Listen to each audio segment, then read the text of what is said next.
Have you ever stopped to wonder how much of what weighs you down isn't the outside world, but the baggage you carry within? Not just possessions, responsibilities, or routines, but the years of habits, moods, and thoughts that have quietly piled up in your mind and shaped your personality.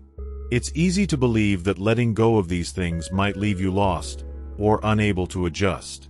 But the truth is, shedding that inner clutter doesn't make you weaker. It makes you lighter, calmer, and freer to live the life you've always imagined. We often forget that the heaviest burdens aren't always visible. They are the cycles of unprofitable thoughts that keep us awake at night, the bad moods that color our days, and the habits that no longer serve us but cling like shadows. Over time, we adapt to carrying these weights, convincing ourselves that this is just who we are. Yet deep inside, a quiet voice whispers that life could be simpler, more peaceful, and more creative if only we allowed ourselves to let go. Think of it like decluttering a home. At first, the thought of removing what you've lived with for years feels overwhelming, even scary. What if you need it again? What if you regret letting it go? But once the space begins to clear, you realize how much room there is for light, beauty, and new possibilities. The same is true for the heart and mind. When you release what no longer serves you, you create space for growth, joy, and clarity. Life doesn't demand that we carry the past like a permanent burden. It asks us to evolve.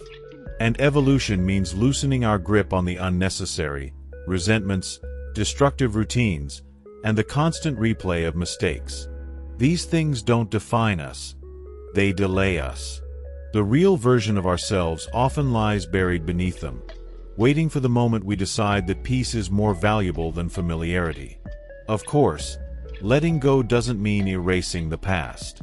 It means choosing not to let the past dictate how you live today. It's about asking yourself, what kind of life could I live if I stopped feeding this habit, if I stopped entertaining this thought, if I stopped carrying this bitterness? The answer is often surprising. Calmer days, deeper creativity, and a sense of beauty in life that you may not have felt in years. The path to freedom isn't in adding more, it's in reducing what weighs us down. When we decide to shed these invisible burdens, life doesn't become emptier, it becomes fuller. It becomes lighter, easier, and infinitely more meaningful. So ask yourself, what are you still carrying that no longer belongs to you? Be prosperous and share happiness.